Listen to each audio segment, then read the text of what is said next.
че много е интересно, когато човек чете Словото Божие и ако той разсъждава по своя начина, който има ум, нали, и със своя ум той може да сбърка.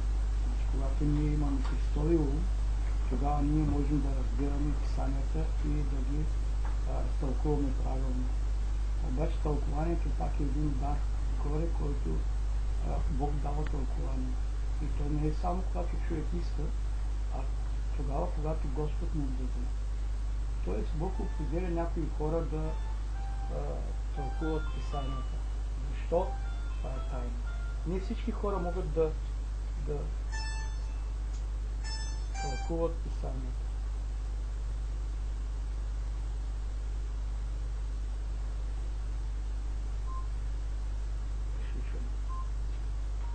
Сатана веднага идва.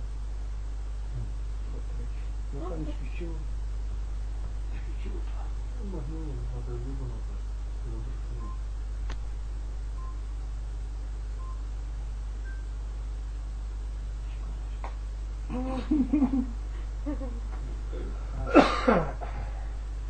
Тук угасна. И значи тайната е на Словото Божие, когато ние вземем Словото Божие, искаме да прочетем нещо, искаме да размишляваме нещо, искаме Бог да ни даде правилно тълкование, то може да се даде на човека, може да се даде на брата, на сестрата. Но най-важното нещо е, ако ние имаме дара тълкование, което е дадено от Бога, тогава ние сме определените, точно определените хора, които можем да тълкуваме писанията. Защо трябва да се тълкува писанието правилно? За да може човекът да ходи в пътя на Христос. Ако ние тълкуваме писанията по погрешка, тогава и всичките хора могат да тръгнат по един неправилен път, успоредно да вървят с Словото на Бога, но не е и точно в пътя на Господа. Затова ние ще прочетем днескашния ден от книгата на Йоанна, 6 глава, от 25 стих и ще размишляваме какво означава Исус, хлябът на живота. Много хора може би мислят, нали, че има една храна, един хляб. Буквалният смисъл, човек ако трябва да яде хляб, за да оцелее и да живее, естествено това е хлябът, който Бог е дал на нас да ядем определения хляб от земята, която изисква. Но тук в Словото Божие не се говори, че Исус е хлябът на живота. Значи има още един вид хляб, който се нарича Исус. Той е хлябът на живота. И тълкованието на Исус, това, което е хлябът на живота, ние разбираме, че хлябът, истинският хляб на живота това е Словото на Бога. И когато ние се храниме със Словото на Бога, четеме Словото Божие, тогава ние се храниме с духовния хляб, който нашата душа се нуждае. Нашия дух се нуждае. Което е поставено отгоре, още от майчината отрова, е поставено дух, душа вътре в човешкото тяло. И това, както и от тялото се нуждае от обикновена храна, обикновен хляб, така се нуждаем и ние и от духовен хляб. Но нека да прочетеме, защото тогава за него време, когато нашият Господ Христос е живеел преди 2000 години, той обикаляйки по селата, обикаляйки с знамения и чудеса, той искал да каже за истинския хляб, който хората не са го разбирали. Но ние знаем една картина, където той нахранва 5000 човека и в тези дори имало и много деца, много хора, които са се нахранили и дори хляб останало от тези хлебове и се напълниха дори кошовете с хляб. Останаха. Обаче това беше знамението на Бога за човечеството. Най-важното знамение кое беше? Не да ядат хляба, да се наситят, след това да го търсят отново. Друго беше целта на Господа че при образните неща той искаше да достигне до истинския смисъл, че той е истинският хляб, който се знал от небето. Това е хлябът на живота. И ако ние ядем от него, и ако ние ядем от кръвта и плътта на нашия Господ Исус, то е Словото на Господа. Ако ние изядем, ако ние внимателно слушаме Словото на Бога, и ако ние като децата, като попивателно, попиваме това Слово Божие вътре в нас, то тогава хлябът на живота ще озрее в нас. И тогава този човек, тази душа, този дух, в който се настанил човешкия дух, Христовия дух, тогава ще има промяна на личността, защото истинският хляб ще го направи съвсем друг човек. Затова нека да тръгнем от 25 стих, където започва Словото на Бога така. И като го намериха отвъд езерото, рекоха му: Учителю, кога си дошъл тук? Отговор Исус им рече: Истина, истина ви казвам, търсите ме не защото видяхте знамения, а защото ядохте от хлебовете и се наситихте. Работете не за храна, която се разваля, а за храна, която трае за вечен живот, която човешкият син ще ви даде. Защото Бог Отец него е потвърдил с печата си. На това те му рекоха: Какво да направим, за да вършим Божиите дела? Исус в отговор им рече: Това е Божието дело, да повярвате в този, когото Той е изпратил. Тогава му рекоха: че ти какво знамение правиш, за да видим и да ти повярваме? Какво вършиш? Бащите ни са яли манната в пустинята, както е писано: хляб от небето им даде да ядат. На това Исус им рече: Истина, истина ви казвам, не Моисей ви даде хляб от небето, а Отец ми ви дава истинският хляб от небето. Защото Божият хляб е хлябът, който слиза от небето и дава живот на света. Те му рекоха: Господи, давай ни винаги този хляб. Исус им рече: Аз съм хлябът на живота, който дойде при мене, никак няма да огладнее, и който вярва в мене, никак няма да ожеднее. Но казвам ви, че вие не видяхте и пак не вярвате. Всичко, което ми дава Отец, ще дойде при мене, и който дойде при мене, никак няма да го изхвърля. Защото слязох от небето, не моята воля да върша, а волята на този, който ме е пратил. И ето волята на този, който ме е пратил, от всичко, което ми е дал, да не изгубя нищо, но да го възкреся последния ден. Защото това е волята на Отца ми, всеки, който види Сина и повярва в Него, да има вечен живот, и аз да го възкресявам в последния ден. Ние виждаме до 40 стих, което е писано в Словото на Бога, че Господ говори за истинският хляб, който е седнал от небето. И от тук нататъка ние можем да разбереме как да придобиеме този хляб, този истински хляб. Как ние да вземеме хлябът на живота вътре в нас. Как ние да запазиме Христос вътре в нас. Как ние да пребъдваме в Него и Той да пребъдва в нас. Как ние в работното си време, в работата си да имаме Господа Исуса Христа, живият хляб, който е сигнал от небето. Как ние извън работно време да държиме Христос вътре в нас. Как ние в вечерните часове ние да прегърнем Христос вътре в нас.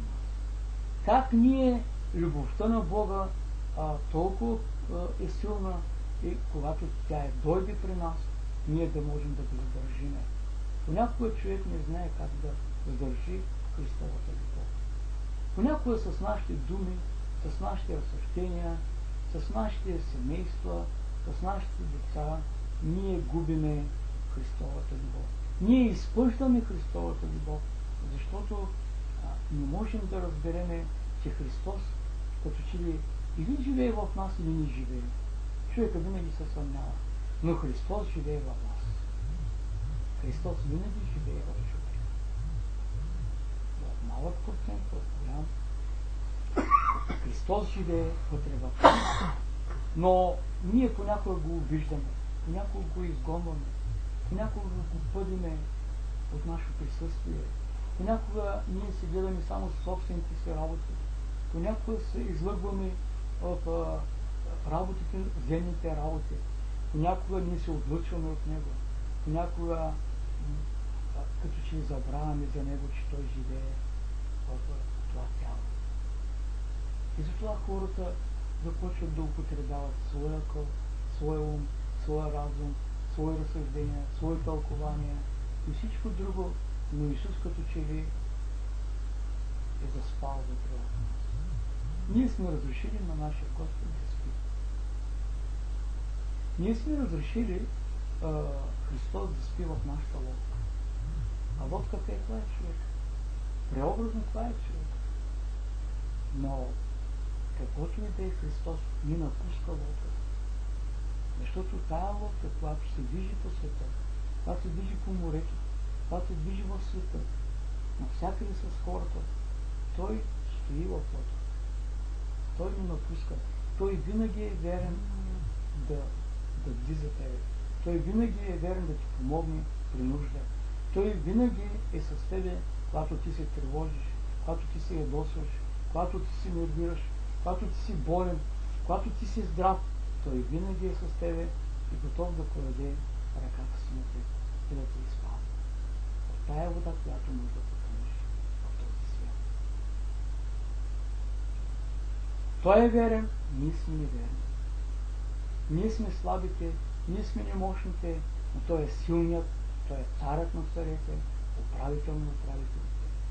Той е Месията, който е дошъл да спасява човека за винаги.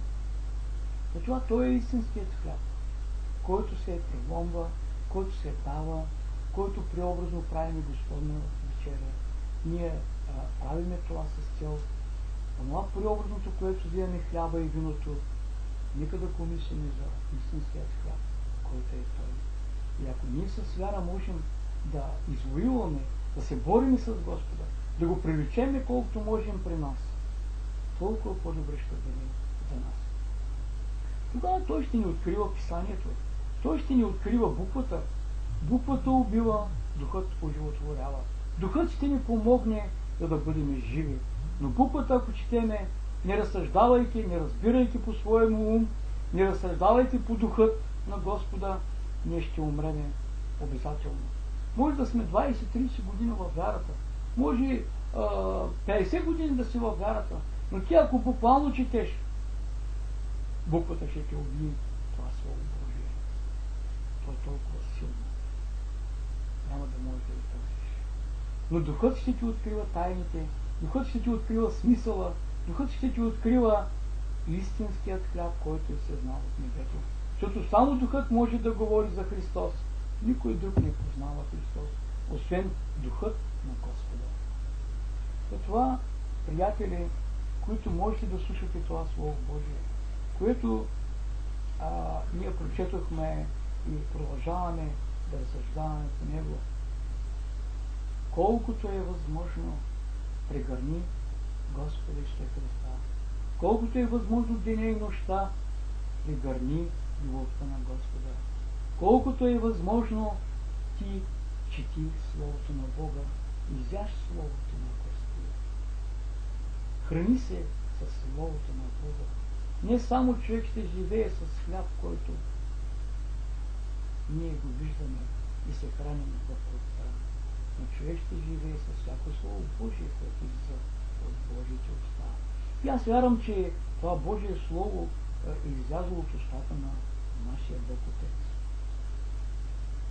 И както споменава тук в Словото на Бога, 40 стих, това е тайната, която да разбереме. Това е волята на Отца ми, всеки, който види Сина и повярва в Него, да има вечен живот и аз да го възкреся в последния ден. Значи толкова, това е Христовото учение. Това е Христово учение, което наистина човек, ако разсъждавайки така, всеки, който повярва в Сина, има вечен живот. Какво да правим? Дела ли да правим?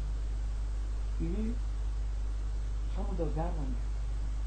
Ако ние вярваме, ще имаме вечен живот. Делата ще дойдат след това. Понякога нашите дела вървят преди вярата.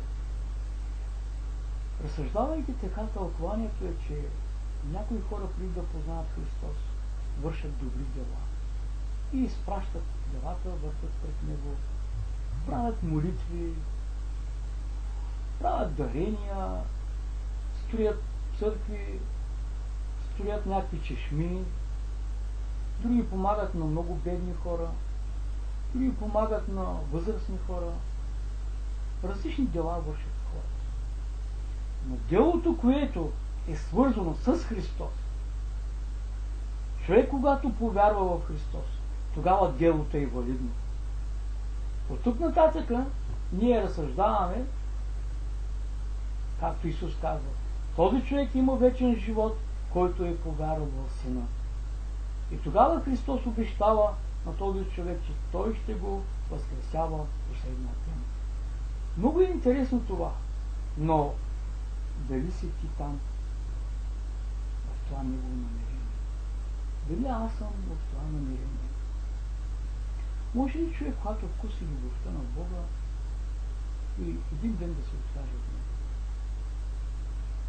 Може ли човек да задържа любовта на Бога и след това да го изтърве? Любовта на Бога бяга ли от човека? Зависи от него работа. Първото нещо е, че Бог не е нахален да седи в човека. Бог седи там, където призовават Неговото име. Бог е там, където тази душа или този човек, този брат или сестра толкова много обичат Бога, че го задържат постоянно в себе си. И го искат. Деня и нощта го искат и го търсят. Там Божията любов е безкрайно голяма. Там ще живее Христос винаги. Но ако някъде не го искат, той не седи там. Ако някой го изпълня с думите си, когато вършим светски неща, караме се, бием се, там Христос бяга. И там не може да живее. Тогава юдеите възроптяха против него, задето рече: аз съм хлябът, който е слезал от небето. И казаха: не е ли този Исус Йосифовия син, чието баща и майка ние познаваме? Как казва той сега: аз съм слязал от небето? Исус в отговор им рече: не роптайте помежду си. Никой не може да дойде при мене, ако не го привлече Отец, който ме е пратил. И аз ще го възкреся в последния ден. Вижте, брата и сестри, тайната, която Христос разсъждава и споделя, че никой не може да дойде при Христос, ако Отец не го привлече. Знаете ли, че и това е дар отгоре? Ако Отец те е повикал, непременно той ще те прати при Христос. И Господи, кои са тези определените от Отца? Как да разбере човек кой е определеният, кой е повиканият или кой така от свое желание отива при Господа Исуса Христа? Това е много интересно. Кой е този човек, как да го разбере? Значи първото нещо е, когато Бог Отец те изпраща при Исуса Христа, тогава ние много добре знаем по какви причини. Има причина. И тая причина може би е негативна, може би е лоша тая причина, може би човек има понякога болести, може би човекът понякога е здрав, може би понякога човек е много грешен, толкова е грешен, потънал в кълта, в ямата, отишъл чак до последните места на ада и там скита. Въпреки всичко това, Бог Отец казва, този човек ми трябва. Този човек, аз видях от него нещо добро. Аз ще го повикам. Когато Бог Отец вика, казва, ела, стани, дойди, този човек тръгва. И къде ли отива? При Исус Христос. Истинският хляб, който е слизал от небето, това е Исус Христос. Няма пророк, няма Мухамед, няма Буда, няма католицизъм, няма православно, няма никаква друга религия, която да прилича така, както Бог Отец ще те прилича. И тогава Бог Отец ще те изпрати при Исуса Христа. Тогава ти ще вкуснеш от истинския хляб на живота, което това е Словото на Бога. Затова вярно е това Слово Божие и Исус казва, който повярва в Сина, той има вечен живот. И в последния ден, казва Исус, аз ще го възкресявам. За какво ще ни възкресява Исус? Много хора не вярват, че има друг живот. Много хора казват, че 50, 60 години, 70 до гроба живот. Там нататък никой не се интересува. Обаче, приятели, аз ще ви казвам, че в гробен живот има. Както Исус умря, но той не остана в гроба и излезе от гроба, възкръсна. Така той показа едно ново начало, че всеки един човек, който повярва, Исус ще го възкреси последния ден. Къде ще отидат тези хора? Значи Бог е обещал на нас ново небе, нова земя. Всичко старо, казва, ще премине, ново, казва, ще се даде. Бог, както е направил нашата земя, за да живееме, така е направил вече новото небе, което като невяста Христова чака да се сига отгоре. И тя е приготвена. Златния град, Новия Йерусалим, златните улици, всичко, което Бог е направил със своето Слово Божие, принадлежи на тези хора, които вярват в Христовото име. Всичко това, което ние ще бъдем наследници на новия град, на новото небе, на новата земя, която Бог е направил, ние ще имаме обиталища, ние ще имаме къщи, ние ще имаме всичко това, което е полезно за нас. Ние ще бъдем като ангелите, ние ще живеем един ден с голяма любов с Господа. И с тези приятели, които вие се познавате. Тогава ще бъде любовта изпълнена, което няма да има глад, няма да има мизерия, няма да има болести, няма да има тъжби, но ще има радост и любов на новото небе, на новата земя. Тогава истинският хляб, който ще бъде там, в нашето присъствие, винаги нашия Господ Исус Христос. Така, брати и сестри, за хлябът на живота, което Исус казва, и аз искам винаги да ям от този хляб. Деня и нощта търся Словото на Бога, деня и нощта се храня от Словото на Бога, деня и нощта ям от този небесен хляб. И аз вярвам, че един ден Господ ще ме възкресява в последния ден. Радостно е, че всеки има привилегията да яде от този хляб. Стига ние да вярваме в Неговото име. Стига ние да търсим Неговата любов. Стига ние да не забравяме, че Христос чака денят, когато ще дойде, последните кърви, когато ще викнат, и тогава ще дойде от небето, се застане на небето и ще привлече при себе си невястата Христова, която от дълги години чака приготвена за мъжението. Какъв е характер на невястата Христова? Друг път сме разсъждавали, че невястата Христова е много добра, много кротка, много търпелива, винаги плаче за Господа, винаги търси Неговото присъствие, винаги жадува за тази среща, винаги иска от Неговата любов, която е изобилна, винаги иска в Него да стане извор на живот и Той да даде на останалите хора. Винаги е с години, може би с векове, този човек, разсъждавайки според Словото, според Божия дух, той е на много години, като че ли недостатъчно вика. Много добре познава човеците от този свят, но него никой не познава.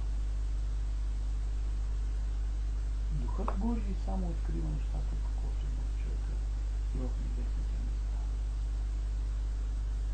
Нека да търсим Божия дух. Нека да търсим пророчество от Бога. Нека да търсим откровение от Господа. Нека Бог да ни открие много неща. А Той много обича да бъде с нас приятел. Идва в съновиденията ни, идва в откровенията ни, казва ни нещо, обаче ако ние сме много честни, сериозни и открити пред Бога, Бог всичко знае за нас, защо да крием от Него?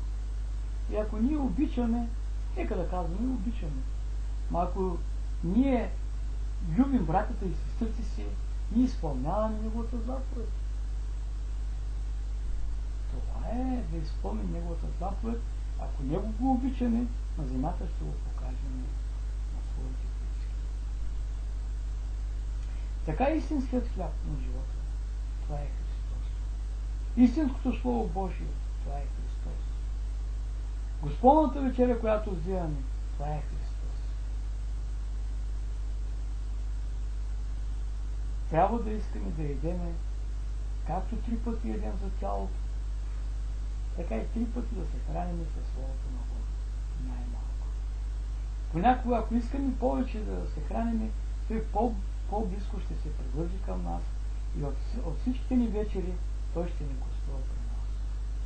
И колко е радостно да прегърнем Божията любов, да прегърнем Христос, да прегърнем невястата Христова.